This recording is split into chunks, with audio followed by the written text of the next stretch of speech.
ഇത് തന്നെ താമരക്കണ്ണൻ ചക്ക. നിങ്ങളെ കണ്ടിനോ എന്തെങ്ങനത്തത്. ഇത് കാണുമ്പോ നിങ്ങൾക്ക് തോന്നും എന്തിയപ്പോ ഫോറസ്റ്റ്. ഇത് ഫോറസ്റ്റ് ഒന്നുമല്ല, ഞങ്ങളെ മായിലങ്ങോട്ടോ സ്ഥലത്തിന്റെ മീത്തലത്തെ അതിർത്തി. ഇതാ ഇവിടെ എല്ലാം ചക്ക. ഇതിലെല്ലാം അങ്ങോളം പ്ലാവുണ്ട്. ഇത് ആലത്തിങ്ങട്ടിലെ പ്ലാവ് ഇട്ടാണക്ക് തന്നെ ഇവിടെ നട്ടത്. വീട്ടിനൊരു ചക്കയൊന്നും കൊണ്ടുപോലൊന്നുമില്ല. വേണിപ്പോ ഒരു പറിച്ചു പറഞ്ഞു. അതിലെല്ലാം 2-3 പറിച്ചിനി. ബാക്കിയെല്ലാം അതേപോലെ ഇടുണ്ട്. ഞങ്ങൾ അഥവാ ചക്ക വേണമെങ്കിൽ ഇടുന്ന് തന്നെ തിന്നിട്ട് പോലും. ഇതങ്ങ് താഴെത്തിക്കാൻ കുറെ പണിയുണ്ട്. ഇവിടെ ഒരു നെല്ലിയുണ്ട്. ഇനിയിപ്പോ നെല്ലിയെല്ലാം പിടിക്കാനായി. വലിയ വലിയ മരമെല്ലാം ഉണ്ട്. ഇല്ലതാ ഇത് പ്ലാവ്, അതിനപ്പുറത്തത് വീട്ടി. ബാക്കി വേറെന്തല്ല കാട്ടുമരം.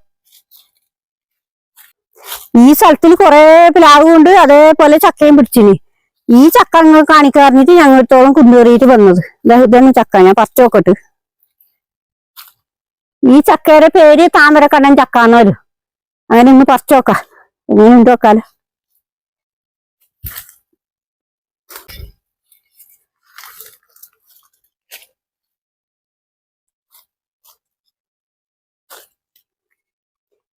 ഇത് തന്നെ താമരക്കണ്ണൻ ചക്ക. നിങ്ങളെ കണ്ടിനോ എന്തെങ്ങനത്തത്. വെളിഞ്ഞറിലുണ്ടല്ലോ ഓണം. ഞാൻ മീത്ത തീരാമ്പോ ഈ താമരക്കണ്ണനെ മുറിച്ചിട്ട് കാണിക്കാം നിങ്ങക്ക്.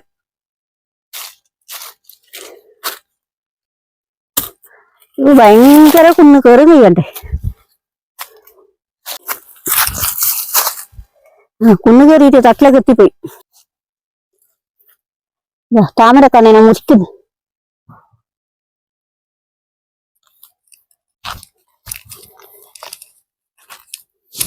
നല്ല ഉറപ്പില് ചക്കന്നെ. മൂത്തിട്ടില്ല. എനി വരുമ്പോഴൊക്കെ പഴുക്കൂ. അങ്ങനെ മൂത്തിട്ടില്ല. നിറച്ചും ചോളാണ്ട്. ഈ ചക്ക മൂക്കണമെങ്കിൽ ജൂലൈ മാസം ആവും. അപ്പൊ ഞങ്ങൾ വന്നിട്ട് കൊണ്ടുപോലൊന്നും ഉണ്ടായില്ല. അതുകൊണ്ട് ഇന്ന് നിങ്ങൾക്ക് കാണിക്കാറിഞ്ഞിട്ട് ഇത് പറിച്ചത്. ഇവിടെ തന്നെ വെച്ചിട്ട് പോവാ. അത് പശുവായിട്ട് ആരും വേണം കൊടുക്കത്. കൊണ്ടുപോയൊന്നും വേണ്ടപ്പാ. ഇവിടെ മാത്രം കുറച്ച് വെളി പോലെ കാണുന്നുണ്ട്. അത് ഇവിടെ വലിയൊരു ഊയിര തൈ ഉണ്ടായിനി. ആ ഊയിര തൈ മുടിഞ്ഞതില് ഇപ്പൊ ഇങ്ങനെ ബലിയായത്. പിന്നെ നട്ടിട്ടുമില്ല. ഇപ്പൊ ഞങ്ങക്ക് തോട്ടിയൊന്നും ഇല്ല. അങ്ങനെ ഇതില് പോകുമ്പോ ഫോറസ്റ്റില് പോന്നാണൊക്കെ എല്ലാം നോക്കറ. അതേപോലെ മരവും കാടും. ഇനി ഞങ്ങൾ പോകുന്നത് താലോട്ട്, കുറെ പോണം താലോട്ട്. റബ്ബർ ചത്തുമ്പോ ഇങ്ങനെ ഇടക്കിടക്ക് വരും. ഇപ്പൊ വരാതെ കുറെ ആയി.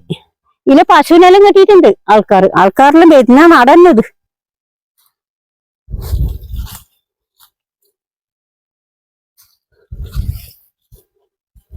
അങ്ങ് ദൂരം കാണുമ്പോ ഒരു ടവർ കാണുന്നില്ലേ, അതിന്റെ താഴെ ഞങ്ങൾ ആലത്തുംകടവ് സ്ഥലം. മരമെല്ലായിട്ട് ഇങ്ങനെ ഇടയ്ക്ക് കാണുന്നതേ ഇല്ലൂ. ഇപ്പൊ പുതിയ വിശേഷമായി അടുത്ത ദിവസം കാണാം.